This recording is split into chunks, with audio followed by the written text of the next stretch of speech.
Hello guys, nandito kami. Ang habang pila ng Hello Love again.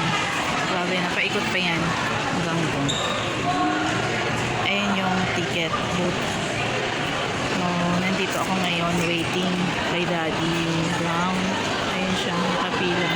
Grabe, pang 3 days yata ang showing ngayon pero sobrang haba pa rin ng pila. Siya. Konting tiis na lang. Yan, yun ako.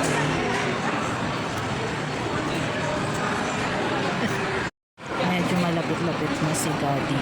Yan siya. Tapos yung ticket booth andoon.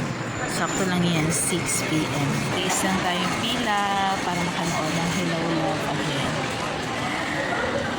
Dapat 4 kami, tapos nakarating kasi kami is past 4 na, so we are aiming to watch the 5 p.m.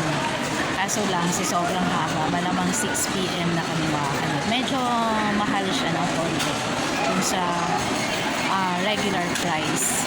Ito nga pala kami sa Santa Lu, mas accessible kasi pagdating sa amin. Thank you nga pala sa sponsor.